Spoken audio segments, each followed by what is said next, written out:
Hello and welcome to My Xbox and Me, episode 151. I am one of your hosts, MC Fixer, alongside the beast from the northeast, Amy. How are you? Rawr. I'm not letting the raw happen. I'm telling you, it's not happening. It happened. Well, we have a ton to talk about, obviously, on this week's episode.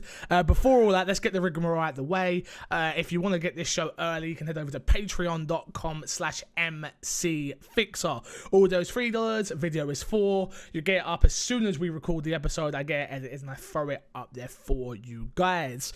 Other than that, you can find us on SoundCloud, YouTube, iTunes, Google Play Store, and all other podcast services out there. We should have an influx of a lot of people coming in.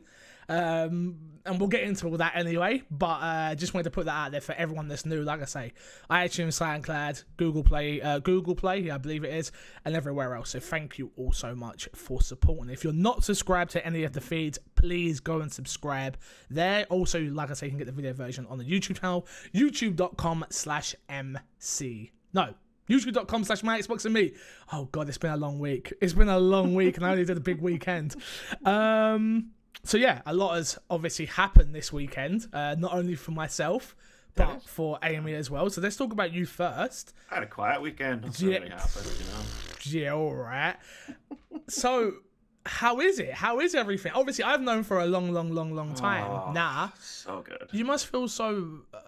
I don't know what the right word Relaxed. is to use. Relaxed, empowered, just feeling good about things, I assume? Yeah, like I don't have to censor myself online, and by that I mean I might think of something to say or do, or let's roll it back because we are gonna have a big influx of people that have come in because of the weekend that I've had. So can we sort of explain things? Obviously we're an Xbox podcast, we talk about Xbox, but it's about us, it's about our personalities, it's about who we are. So I want to go into it a tiny bit before that, and then so everyone knows what the hell's going on for new people and old listeners. Yeah, of course we can. So at the beginning of the year, I guess we'll go back to there. Yeah. I realized that, well, actually, probably a lot earlier, but at the beginning of the year, I accepted that I was transgender. So from that point on, I started figuring out what I could do about that. Got it. And I brought you in quite early to sort of say, look, this is what's going on with me. This is what I'm doing, and sort of kept you sort of up to date as time went on. Yeah. And yeah, that was where it started. Yeah. And now here I am. Yeah. So yeah, for anyone who's listening and someone's dumb enough to say, "Where's Gary?" Gary is Amy. Amy is Gary. It's Gary is no more. Yes. So I already made it very clear in my Twitch chat on Monday. This is probably a little bit for you guys that don't watch me on Twitch, twitch.tv/mcfixer, but for those who don't, there's a zero tolerance level with any of this shit. I don't want to see a fucking joke. I don't want to see anything insensitive in any type of way. Me personally, I have a zero tolerance level for that, so don't test me. Simple as. That's not. Best not. Never test It's not a joke. There's no joke. There is not a single joke acceptable that you may think is funny. Anyone out there, you can keep your opinions to yourselves if they're not positive and respectable. So, yeah, just wanted to put that out there before we get into the fun and lightheartedness of this show. Well, let's jump in straight away. What is in our box, Amy? What have you been playing? Blackout. So much Blackout. Yes. Yeah. So Blackout is out. Well, it was out. It's gone now. Yeah, you can't play it anymore. The beta. What did you think of the beta? I loved that. I loved it way more than I thought I was going to. I assumed I was just going to jump in for a couple hours to form an opinion and then have an opinion, and instead I kept going back to it and I kept playing it and I kept enjoying it, and I came second. Didn't quite win one. I didn't even get that close, so you did way better than me. It's really strange when you get into the sort of the end game, because it's really fast paced at the beginning. It's quite it's a deceptively small map. Well designed. Very well designed. Yeah. Very well designed. But you can reach the next circle quite quickly, just on foot, stuff like that. But so you constantly run in, you can hear the gunshots, you can hear people, you're getting into fights a lot. But once you get down into sort of the last, say, top 10 top 5, Yeah. it slows right down. Got ya. So everyone just sort of sneak. So Yeah. my experience has been a little bit different to yours. I only got to play it on the Friday that it went off, I think, or did they extend it in the end? I know they were talking about They extended it for like 2 hours. Got ya. Okay, yeah, I only got to play it on the Friday before I went off to my meet and greet. Enjoyed what I played. Obviously, I've loved most battle royales going forward. I enjoyed the Darwin Project for a little while. I've enjoyed PUBG. I've enjoyed Fortnite. But yeah, for me, it was everything I was expecting it to be, which was a battle royale with polish, a battle royale that felt good, a battle royale that I understood instantaneously. Like, there's nothing to not understand. It was just jump in, shoot people, get killed. I didn't do well at all. Again, it's learning that meta. It's learning what guns are good, what I need, what this, that, boom, boom. Like I say, it was a lot of fun. I have really, really, really enjoyed it. It's the thing that I think will get me into Call of Duty now and keep me in Call of Duty for a lot longer than any other Call of Duty game has in the past. Yeah, 100%. I can see myself playing this as much as I played Modern Warfare back in the day. Yeah, it just has something. Do you know what it is for me? It's like Fortnite has its thing, and PUBG has its thing, and now Call of Duty now has its thing. And its thing being that it's more fast-paced, that it's... Again, I need people to understand the level of polish that you can tell that is in this, because it's a Call of Duty game, where you don't have that with PUBG, which is the serious shooter. Call of Duty is a serious shooter, yes, but it's way more fast-paced than PUBG is. PUBG is so much slower, hide by a tree for an hour, hide inside the building for an hour. You're not doing that with Call of Duty, from what I played anyway. Like I said, I only played about 5 or 6 matches, duos, and again, didn't play well at all, was dying very quick, but it was quite easy to jump in, jump out, and yeah, I've really enjoyed it.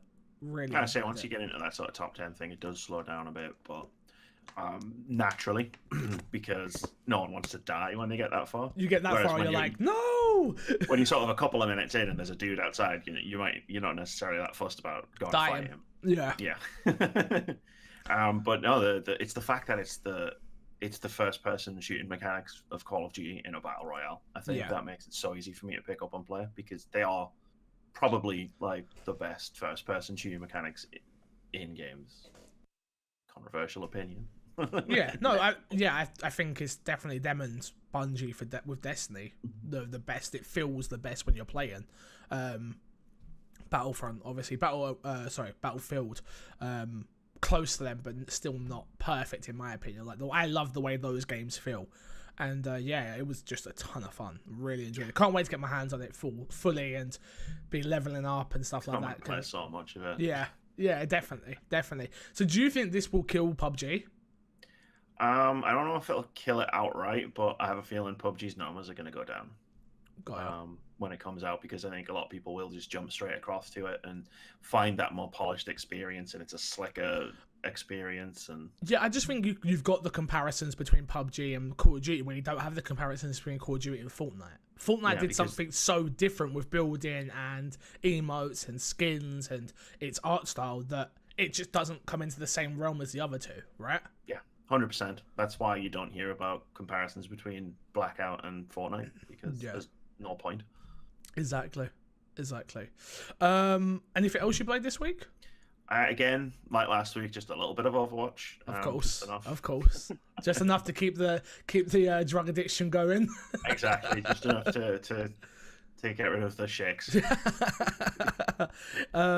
Anything other than that, or is that it? No, really? That's been it. Yeah. I didn't play much over the weekend, unfortunately, due to I felt more like a community manager than anything else. But I did get a chance to check out Forza 4 on the show floor, which was Forza Horizon 4, which was fantastic. Enjoyed what I played. It looks beautiful, especially on the 4K TVs they got there. And I was just like, oh, I want one so bad. I looked at her, it's like, can we get this TV? And she's like, this is an ugly TV. I'm like, but it's so nice.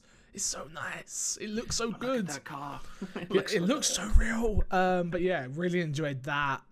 Didn't get to play anything else over the weekend, unfortunately. Is there a lot of RTX? Is there a lot of games at RTX? So RTX. Oh, I didn't even talk about my weekend. I sort of just jumped straight into what's in your box. So RTX is Rooster Teeth Expo, which is held in London at the Excel Centre. Not really, no. The show floor is never really that big, and it wasn't really that big this year either. They had PUBG. They had a PUBG van where you could take a selfie and win a t-shirt, and I got given a couple of t-shirts to give away to you guys because I know the guys at the Xbox booths and stuff like that, so I was like, yo, what can I have to give away? And it's like, oh, just here's take a bag. not quite I only got a couple. I think I got like 2 t-shirts, they're both mediums, and a copy of PUBG to give away, which I've already gave away to a lucky fan, so yeah, which was dope. But yeah, it was nice. It was just PUBG, Forza, and I think they had something the other side, but again, I'd already played everything that was there really, so I didn't really need to stick around too much. It was sort of just like, hi guys, I'm here, not doing Xbox stuff today, but boom. Yeah, if you want to hear about my experience of RTX, check out this week's episode of Fix and Friends. Me and Haley will be shooting that and talking about it all there. Doesn't really fit in with Xbox, so yeah, you'll hear about more. But yeah, I did meet Greg Miller. I did. All my dreams come true, but you'll hear about more later at another time. Let's jump in straight into topic of the show this week, Amy, which is Dead Rising studio Capcom Vancouver shut down. Capcom Vancouver, the studio behind the Dead Rising franchise, has been shut down by its parent company, Capcom. This came as a surprise to the employees because it doesn't seem like they were given any notice, given the fact that Capcom has seen a lot of success in its recent years with the franchise, such as Resident Evil, Monster Hunter, and Monster Hunter. It's surprising that they would close Capcom Vancouver. However, Capcom Vancouver was the only studio not producing critically acclaimed experiences, which broke records. According to its various reports, Dead Rising 4 didn't sell that well. Even when it came to the PS4 as well, because we all know it was a timed exclusive on the Xbox, and we all know how critics scored it, which was low. Myself included, did not enjoy Dead Rising 4. This may be a result of the company's new strategy to focus on staple franchises. The studio that produces either blockbusters or critically acclaimed games will survive. So obviously, I've got a lot of thoughts on this. What do you make of it all? I mean, that's a high bar, right? Like, if you're not making critically acclaimed blockbuster games that are setting records, like, I think the numbers that were going around about Capcom Vancouver was they lost £13 million on Dead Rising 4, which is a lot of money. Again, Dead Rising. I've been a fan of Dead Rising. I tweeted this out. I've been a Dead Rising since number 1. I remember it being on the Xbox and absolutely loved it. 1, 2, off the record 2, 3. Bought all the DLC for all those games. I even played 4 and bought the season pass for it, as we all know. On this very podcast, slagged it off. It was Dead Rising 4 to me was awful. It was nothing that I liked from the series. It was this weird mixture between it being serious and not serious. It was set at Christmas, which to me never works. Nothing about it felt great. It was all okay. And a Dead Rising game is meant to be fun and silly and enjoyable, and it didn't have multiplayer apart from, like, it didn't have a multiplayer in the story. It only had multiplayer in, like, a weird golf mode and, like, this weird zombie horde type mode thing. And it was just a bit like, this isn't what I want from the series. So deep down, I was holding out hope. I remember a couple of months ago, we had the reports that Capcom Vancouver was scaling back its team to work on Dead Rising 5, and I was like, yes, thank God, because what they're going to do is they're going to scale back and then go back to its roots of Dead Rising, which is the silly nature, which is the mixing drinks to then run fast, or mixing things to then breathe fire, or whatever it was. Like, there was just so much fun in that game, and in 4 they stripped it all back. I was hoping they were going to go back to that, but unfortunately they haven't been given a chance to do it, which, can you really blame them?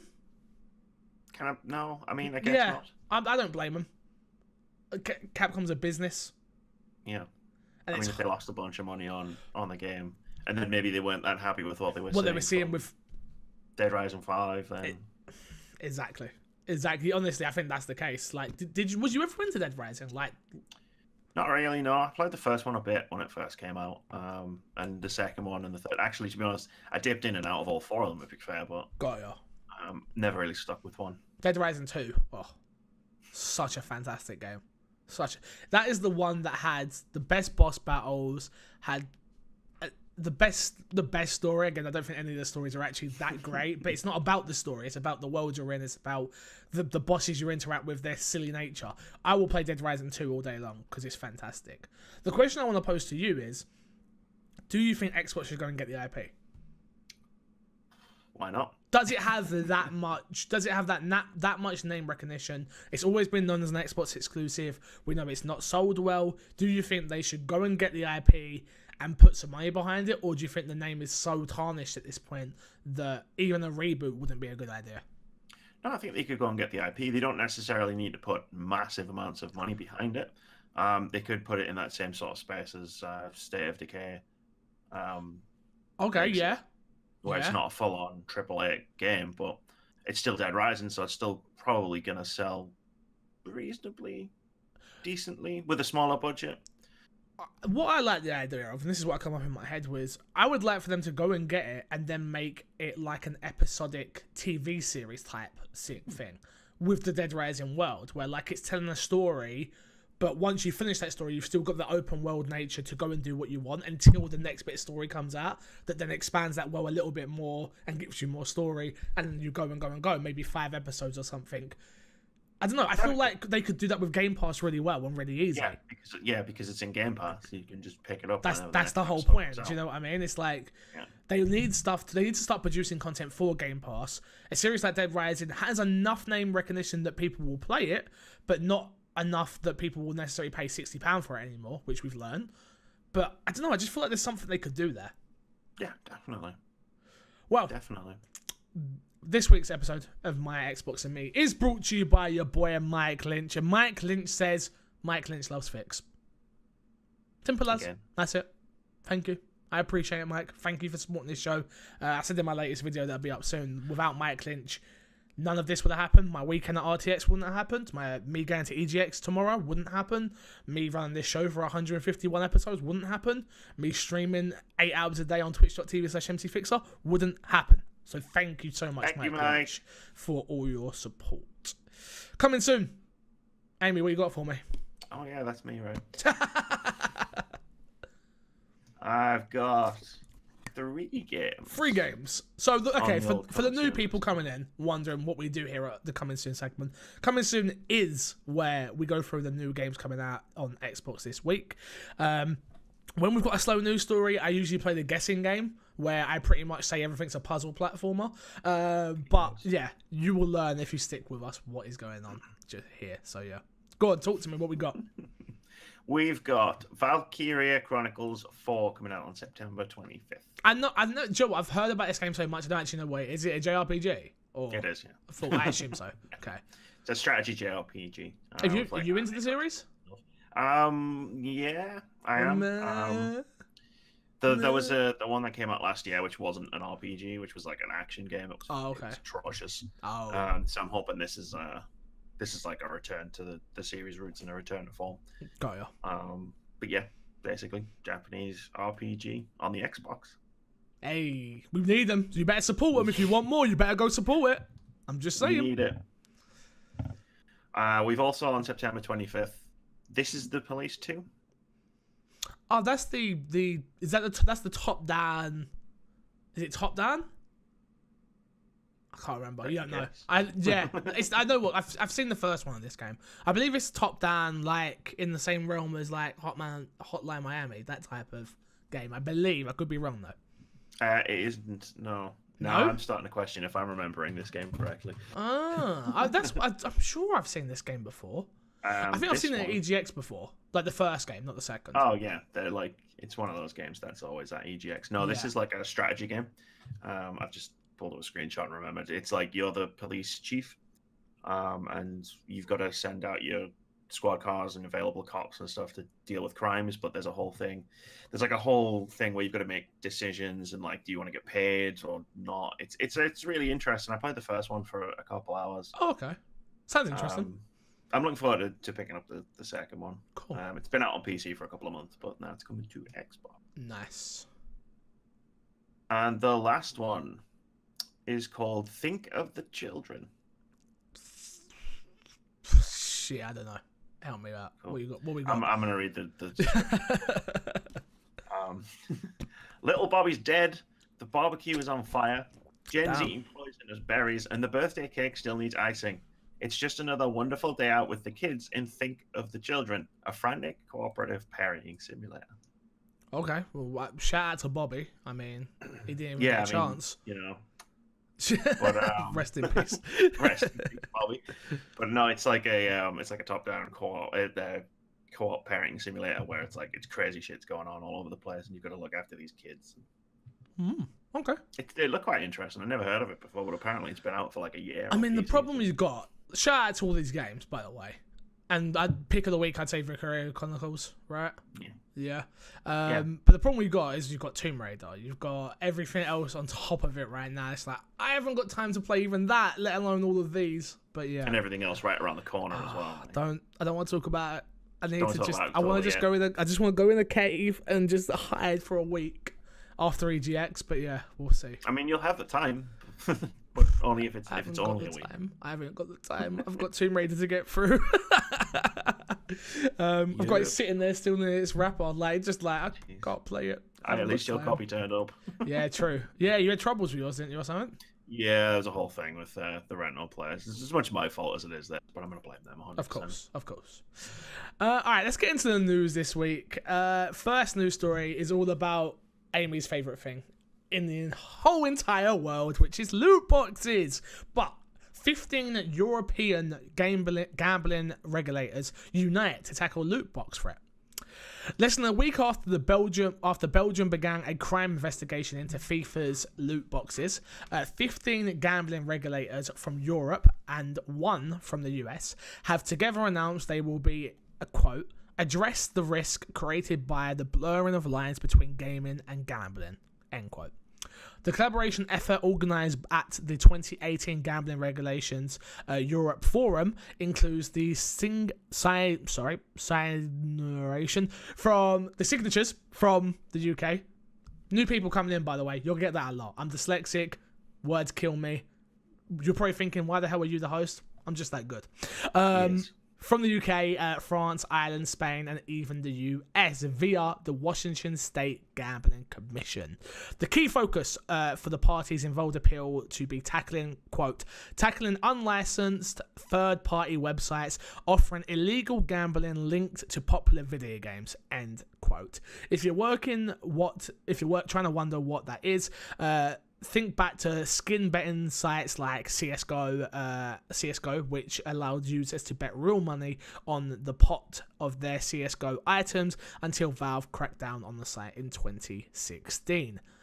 Blah, blah, blah, blah, blah, blah, blah. The investigations won't stop there. The regulators state game providers must ensure these features within the game, such as loot boxes, do not consult gaming under national laws, yada yada yada yada. I'm so sick of talking about this, if I'm honest with you, that I just sort of tune out now. Yeah, I'm sort of just over it. Loot boxes are just like one of those things that I'm like, but I get we got to talk about it. We are slowly seem to be moving towards this point where it's not a good idea to put them in your game anymore, really. I mean, I know, me and you are on the different sides of this. That you think it's gambling, I don't think it's gambling. I think once it's proven that it is gambling, game companies are going to have to come up with another creative way to make more money. Because I was talking to, well, not naming any names, but I was talking to someone at RTX this week, and they said that they spent over £1,000 on FIFA. £1,000. Yeah. And that shook me to my core. I was in shock. And you know what I said? I said, every time you think about every time you buy a loot box, donate £1 to charity. That charity being me. So go to my Twitch channel. That's what I said. It's like, that's nuts. That's nuts. Yeah. £1,000. Can you imagine spending £1,000 on FIFA loot boxes? No, I've never had £1,000 to spend on anything. Man, yeah, trust me, I know that one. But yeah, to me, it was just like, wow, that is That's ridiculous. And this is someone that is a friend. This is someone that works in the industry. This is someone that just loves FIFA. Don't get me wrong. I'm not saying it's wrong. It just sort of shook me that it happened. Wow. Yeah, I've always heard about the people that do it, but I've never met one. So to see one in the flesh, I'm like, wow, you're real people with a lot of money. You exist. Oh my god. I was talking to Keith about it last week on my podcast because loot boxes keep coming. Your podcast? What? What is that? My podcast? Yeah. What's it called? Jesus. Well, it's about Gamescast. Thank you. Shut up. I'm training. Anyway, yeah. Slowly. I'll learn eventually. Slowly but surely. No, he was talking because there's someone he works with at his day job. He has like a weekly allowance to spend. He spends on FIFA Ultimate Team Packs. Wait, he has a weekly allowance that he allows himself to spend on FIFA Ultimate Team Packs. Yes, he has like a budget where he spends a certain amount on FIFA Ultimate Team Packs. But you realise that he spent £60 on the game first of all, right? Yeah. Oh, okay. I'd hope so. Okay. I'd hope so. Okay. I didn't ask any more questions. I didn't want to know the answers. I mean, I'm just gonna sit here quiet on this one. I'm glad things are being done. I'm glad we're cracking down on sites that. I like the idea of being able to make money from video games, but I get why it's not a good idea. The hustler in me is like, yo, let's do this. But the MC Fixer, the journalist, I'm not really a journalist, but I felt like one this week though. I'm not gonna lie. Like I've been told, let me tell you, I've been told so much off the record stuff by multiple people that I'm like, what the hell? What the hell? Like, honestly, I'm just like, this sucks. But whatever. Keeping all the secrets. It sucks. It sucks. But yeah, you gotta respect it. Alright, moving on. Witcher's Adventure Thornbreaker hits the Xbox One in December. CD Projekt Red have rolled out. CD Projekt Red have been on a roll recently. Not only did the team unveil the first gameplay footage from Cyberpunk 2077, which is fantastic, but the studio is also releasing 2 games this year. Gwent has been in beta for months now, but finally releases as a proper release on October 23rd, 2018. PC users will be able to play the final build also, and Xbox One and PS4 owners will have it on December 4th. That's not all though. On October 23rd and December 4th, for consoles, CD Projekt Red will release another game tied to Gwent called Thornbreaker: The Witcher's Tales. According to the source, Thornbreaker is an isometric role-playing game with card battles, according to the developer. Quote, the game spins a truly regal tale of Mev. Look, whatever. A war veteran queen of the 2 northern realms. So, if you're excited about Thornbreaker, be excited. If you're not, don't be. Me, I just like to kill things in The Witcher 3. I went back and played it not too long ago and just saw all the question marks and I turned it off straight away. You were just like, no, I ain't got time for that. I'm not doing it. It's like, I can't. I just don't have it in me. It scares me. It intimidates me so much. Question marks. It intimidates me so much. I mean, I love the game, finished it, but Gwent never got me at all. Like, more power to the people that it did, but me, just, no. I never played it in The Witcher 3, like, apart from that one time. I mean, the one time you have to do the mission. Yeah, that was about it. I was like, no, I can't do this. I mean, don't get me wrong, I thought it was cool. But there was so much cooler stuff happening in the game. I was just like, why would I stop? I mean, it's great to have a game within a game, but now the game within the game has become a game and spun off a game. It's weird. Wow. Yeah. That's crazy, right? Crazy. I mean, I was super surprised when they were like, here's a 30-hour single-player adventure alongside this thing, which is going to be like story-driven and role-playing and exploration and card battles. And I was like, Jesus, guys. Yeah, it was. But people loved it, so. Oh, yeah. More power to them. Next up, Fallout 76 DLC will be free. Bethesda has said that the future of Fallout 76 DLC will become completely free. Bethesda hopes to fund all of the Fallout 76 post-release material through the main game's use of selling custom cosmetic upgrades.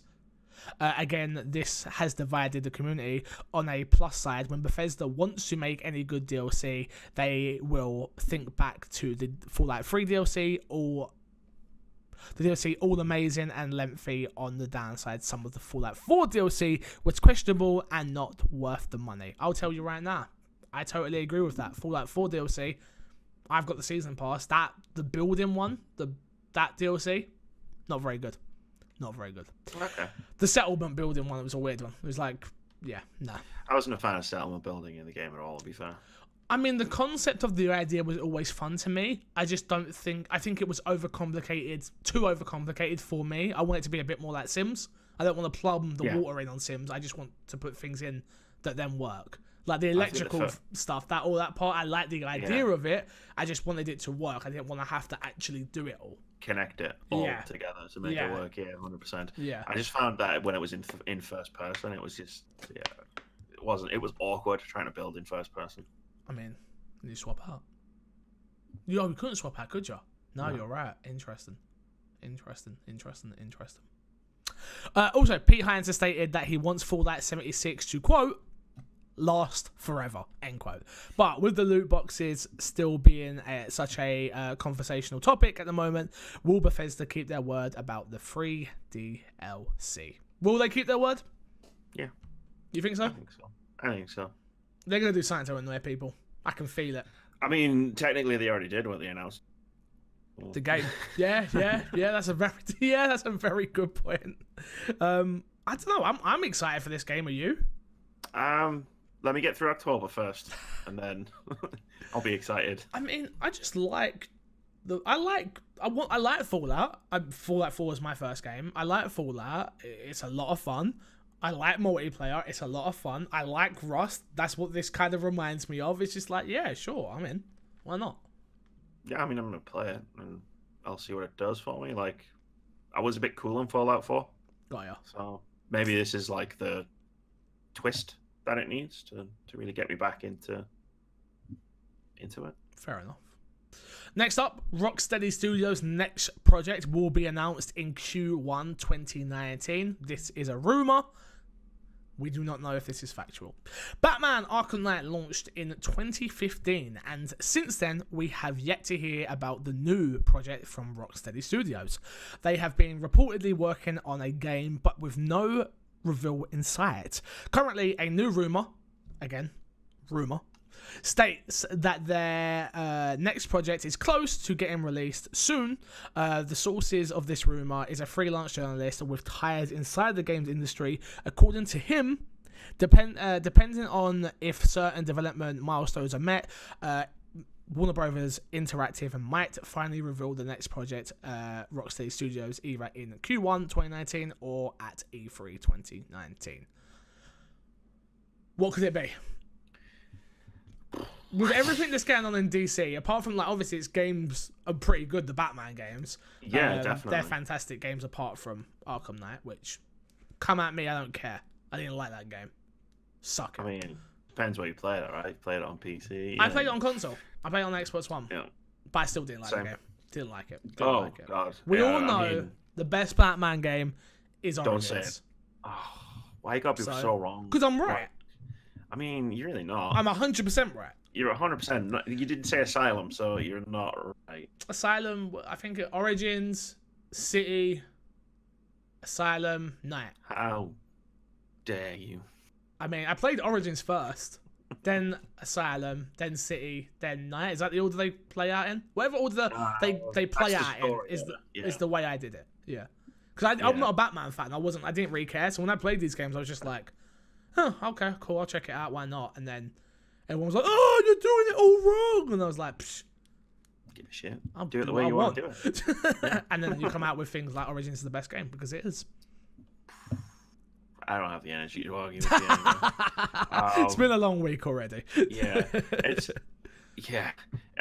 an interesting one because, the DC film universe seems to be collapsing all around them. Yep. So, I don't know, like, the rumor is it could be a Superman game, the rumor is it could be a Justice League game. At this point, I'm just going to sit back and go, whatever it is. I'm still hoping for a Suicide Squad game. That'd be cool. Yeah, well, that was the other studio. I don't like the film, but I liked what they tried to do with the film, and, like, it actually got me into, like, characters I didn't know before, because I'm not a DC guy, I'm a Marvel guy. So watching that, I was like, I can see the potential. You didn't do it again because you're crap at films, but I can see the potential. So yeah. Hypes you up for that game they teased at the end of Origins that they never released. What was that? Remind me, what was that? What was at the end of Origins where there was a tease for a Suicide Squad game. Oh, was there? Yeah, because it was being made. It wasn't being made by Rocksteady. It was being made by Warner Brothers Montreal. Yes. So everyone assumed they were making that while Rocksteady were making Arkham Knight, but nothing ever seemed to happen with it. God, yeah. I mean, I played that so long ago, I don't remember. I just remember loving it, honestly. That one, anyway, Origins. It was enjoyable. Great game. Great game. Alright, next up, EA is trying to make FIFA 19 less confusing. I mean, is it that confusing? I mean, you watch me play FIFA pretty regularly. Like, is it confusing? I only turn up to watch you play FIFA to watch you shout at everybody.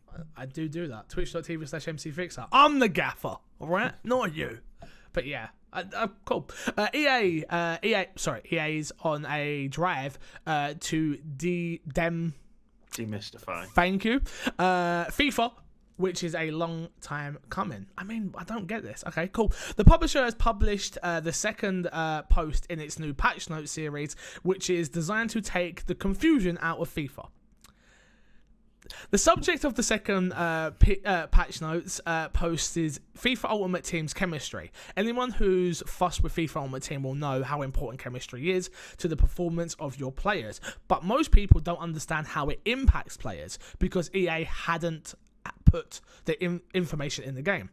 As previously leaked in FIFA 19 changes, individual player's chemistry can now be viewed in its ability section of players' bios where So this is all... Wait. So this is all about Ultimate Team. Yes. This is... No one cares. I don't play Ultimate Team.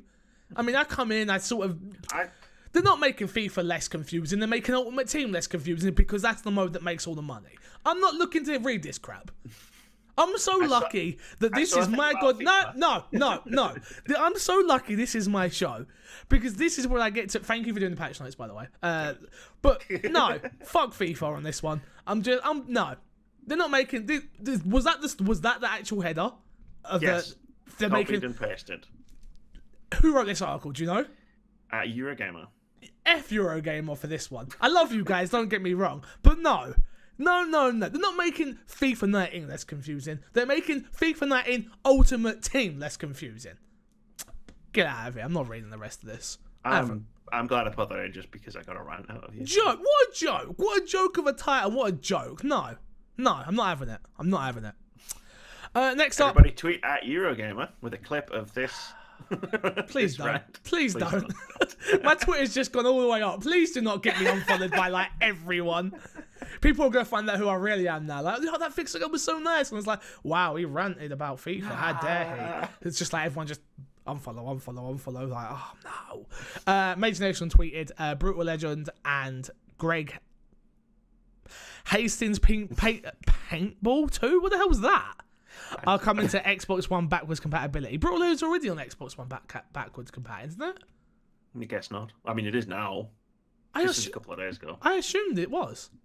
Huh, interesting. Apparently not. No. I saw AC Bongos tweet it out. AC Bongos. My man, Graham. How you doing, Graham? My dude. I know you listen. Have you missed me? I missed you. Games with Gold this month. Prison Architect from September 1st to September 30th. Live Lock from September 16th to October 15th. Lego Star Wars 3 The Clone Wars from September 1st to September 15th. Sega Vintage Collection Monster World from September 16th to September 30th. You actually can no longer get Lego Star Wars. I'm sorry. I messed up. I'm sorry. That is so weird watching you edit that in real time. I'm sorry.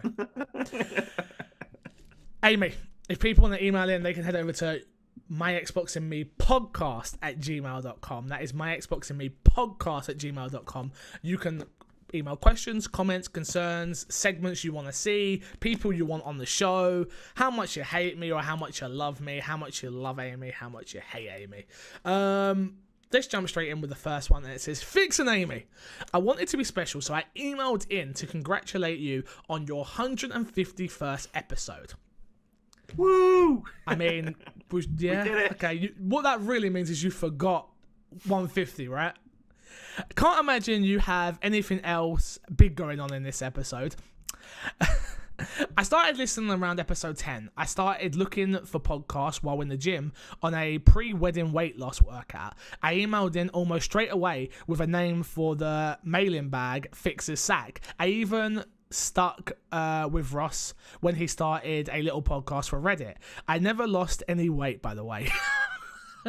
I listened to you during my honeymoon in Mexico and during some rough times in the special care baby unit with my newborn daughter. I've never met Fix or Amy or Ross or Kevin or the American guy, Crash, but you've been with me through some of the best memories. Sorry, I didn't read all this email, so I'm getting a little bit choked up. Some of the best memories I have. And my best gaming memories involve a certain podcast host, a motorcycle, and an early access copy of PUBG. Anyways, congratulations on 151 episode, and let's hope we get 151 more. Matt. Gamertag, Little Smee. LIL space SMIY. Matt, thank you. Thank you so much for that. That's a fantastic email. I still remember the early days of this podcast, and I remember when you sent me the picture of you on the beach listening to the show, and I was actually with Haley and like, oh my god, I've made it. Like, to know people care about this show, we say it so much, but to know that people listen every single week. I see the numbers, I see what goes on, but to know that people care, to know that people listen, to know that people email in, to know that I help you through the good times and bad, just like you guys have done for me, as you all know. Thank you for listening. Agreed. Nothing to add. And also, yes, the PUBG motorcycle incident. I knew you was going to mention this. That moment was one of the most infuriating moments ever. It's like, where are you going? Come back! And then we all know what happened. That was one of the greatest things. I've still got the clip up. Twitch.tv/words about games. It's like my second most viewed clip. I mean, it was a great clip. It was a fantastic clip. Next email we got here says, "Hey, famous Fix and the beauty and the beauty from the Northeast. So happy to see things going well for everyone in the My Xbox and Me world. I wanted your opinion on tutorials. With the rising complexity in games and the decrease in time I get to play, I am coming round to the idea of good tutorials at the start of a game. As long as it's not... I am now. Thank you. Just edited that. I was better like, what? That just threw me off. I am now coming around on the idea of it's a good tutorial to start a game. As long as it's not too long, but accurate information, I can jump into the game and utilize my time rather than fanning around, trying to guess what to do. Graveyard Keeper was what got me thinking about this question, as it let me run around like a headless chicken, constantly looking for guides online, which reduces the time I got to enjoy the game. What do you think of the tutorials, and how often do you actually use them in games? Keep on keeping on, and thanks for all the laughs, Tech. Tech, thank you for the email. I appreciate it. Please start off. I mean, this comes up a lot with me because I play a lot of Japanese games, and what they tend to do is they tend to bombard you with all of the information all at once at the very beginning of the game, which is super not helpful because I only remember about 25% of it. The best kind of tutorial is the one that just kind of, it keeps going as the game goes through. Every time you need to do something new, the game just goes, hey, by the way, you just do this. And then you just do it, and you're learning without actually realizing that you're learning a lot of the time. Yeah. I totally agree. Totally agree with you. I agree with you on the Graveyard Keeper tutorial, which is awful, which is a shame because the game's actually really good. But yeah, it's one of those things. I've always said I'm not very good at games. Like, I'm not very good at video games. Like, if you put a game in front of me, I think I had this famous quote where I said on Twitch that I don't play games to think, because I was getting that frustrated with a game. I can't remember where it was, and everyone took the mickey out of me because I don't. I play games to enjoy a good story or to enjoy great gameplay, but I don't enjoy games that are constantly. During Batman, actually, it was during Batman. Because there's just little moments in Batman, one of the Batman games, where you have to like look up, and you don't realize, or it doesn't make it very clear that you can get onto that or go through that or whatever it may be. And Yeah, I agree with you with Graveyard Keeper's tutorial. It's not very good, and it's a shame because it's a great game. I like tutorials, but I agree with Amy on this, where it's the tutorials that just carry on. Yeah. It's I know Spider-Man's not an Xbox game, but it does it great because it always reminds you of what to do. I was actually just about to say Spider-Man. Yeah. Spider-Man does a great job of it. I know for this audience, it's like, oh, but it does. It always reminds you what to do. It always reminds you, and it's not like over intrusive. It's not over like just there. It's not there in your face, but it's there off to the side. Like, hey, remember you have to hold square to knock the guy up in the air. I'm like, oh yeah, thanks. And then you go back to the game and you don't even think about it. So yeah, a game. It's like off in the corner. It's like if you already remembered it, you're not even going to see that. Yeah. I mean, for me, it depends on the game, definitely. I don't need a tutorial reminder on Siege or PUBG or whatever like that. But certain other games, it definitely depends on the game, but I like it to always be there and always remind me, but in a non-intrusive way. I hate it when a game opens up with a tutorial where like it's like, oh, do this and do this and do this. And you're like, could you not have showed me this during the story? Like, I think like games like The Witcher do a great job where like when you play as Ciri and like it teaches you the fighting mechanics, it's part of the story and stuff like that. So yeah, I like tutorials. I think they're very helpful. I enjoy them when they're done right, but when they're done poorly and not executed well, that's where the problems lie. But thank you for the email, Tech. Appreciate it. Last email. Remember, you can email in myxboxandmepodcast@gmail.com. That is myxboxandmepodcast@gmail.com. Last one says, Hi MC Fixer. I will try and make this one less of a wall. Amy? Indecipherable. Why would you use a big word? You must have listened to this show before. You know that I'm dumb. Really? Text. I love the idea, the irony of indecipherable being a. Really, you know what it is? I can break it down, but I don't want to be sitting here going like I can do it, but that's how I read. Like if I'm reading a book, and that's what I try to explain to people, like because people are obviously like, this guy's a fucking idiot. It's like, no, I'm not dumb. I just have to sound things out, and I don't want to do it on the show. So it's much easier for my co-host to go, that word, boom, that word. Otherwise, we're here for an hour of me going in the my fiance is a teacher. Trust me, I know my phonics. I listen on Google. Sorry, that threw me off. You editing it? I like this. I like using Google. No, but it was brilliant. I listen on Google Podcast app after I got fed up of SoundCloud not remembering where I left off when I got in/out of the car and having to guess where I'd left off. Somebody listened to the podcast. I asked them to tell me they listen on there, and someone actually does. So I know that it works. Remember, I can't check the Google Play stuff. I got it set up on a VMP once. I no longer pay for the VMP, so I can't check. So it's like magic that even gets there to you guys, honestly.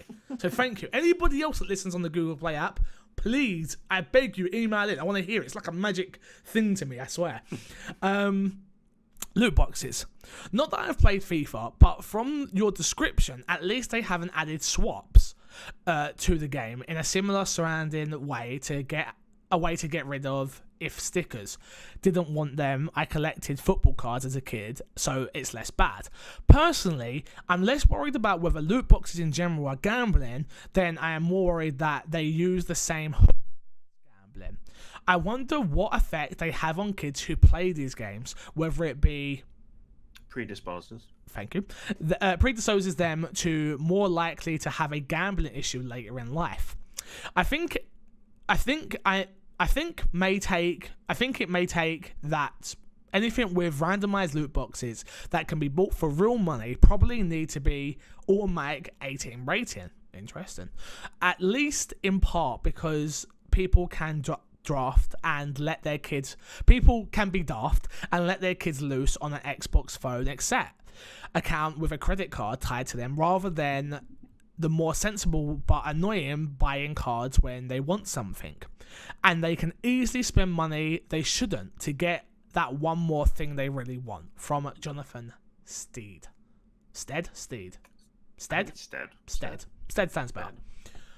I mean, I agree with you. I'm definitely not on the side of this that doesn't think that it has the hooks to make it be gambling, but I don't agree. Like you said, but it's not gambling. I don't think I'm with you on the every game with loot boxes should be 18 plus. I get why you think that, and I get why you've come to that. But for me, I just think that imagine FIFA being 18. Like, there's nothing in FIFA to make it an 18 apart from it has loot boxes that we can all agree on has hooks that could make you a gambler. I think the hard part about all this is it's coulda, woulda, shoulda. It could make you a gambler. I mean, you could go to an eating contest and see someone eat, and then you could want to go home and just eat all day long. It could. I know that's not a great example, but you get what I'm trying to say. But you could. So the problem there is, the problem you've got, and it's going to sound really horrible, and I'm not being horrible, I don't mean it like this maybe, but it's, if you have an addictive personality to gambling, maybe you should stay away from games that have loot boxes. And I know that's so hard to say, well, it's like, well, not being funny, why should I be the one to be penalised away from this great game just because it has loot boxes and you have a illness? And I totally get that it's something people suffer with. I know people myself that have suffered with it. Myself, I've I wouldn't say I've like been that bad, but I used to love a fruit machine back in the day. Like, I couldn't walk in anywhere without putting money in a fruit machine as a kid. My dad owned a game shop that had fruit machines, so I was brought up around gambling and playing and playing and playing. I'm lucky it never got to a place where I was putting myself at risk or putting too much money at risk, but I totally get what you're saying. Yeah, I think it's something we're going to have to just keep evolving with as an industry. I don't know where you come down on it or... Hey, no, it is. It's something that we've got to sort of figure out as an industry. I think it has gone too far in terms of things like Battlefront 2, for example. Like, Battlefront 2 is always the example that comes to my mind. Yeah. Because it went way too far with what it was trying to do.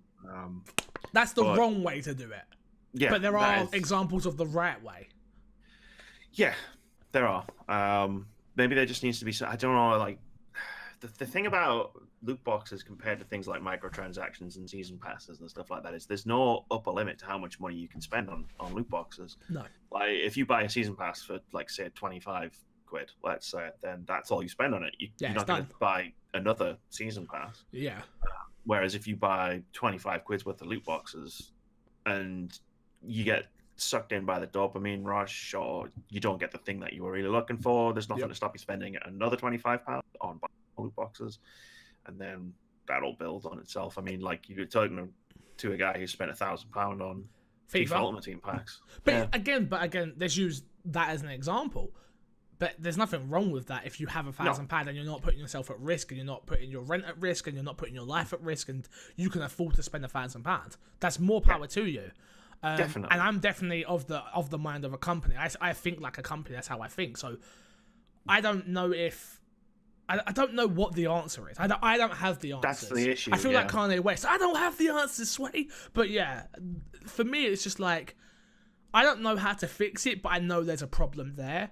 I don't think that it should be taken away. For me, I would much rather these companies actually let us know what's in the loot boxes, what's the chances of me getting, I'll use a FIFA for instance, a Cristiano Ronaldo card. Because I think once I've got that on a spreadsheet and I know, I think part of me is going to go a 0.002%. Yeah. Nah, not worth it. I wonder if, and this probably can't apply to FIFA, I wonder if a game like, say, Overwatch, for example, like, if they use the loot boxes as a cheaper way, like if they have two sort of systems set up, so there's the loot boxes, which are the cheaper option, and then there's like a store where you can buy the skins or the sprays for real money. That's a more expensive option, but you're paying more money to get the thing that you actually want, if that makes sense. So, okay, I get what so you're saying, like, okay, that's really interesting. Because I'm not going to open any loot boxes. Like, it's a running joke on my Twitch streams every time I play Overwatch. I've got like 60 loot boxes or something that I haven't opened.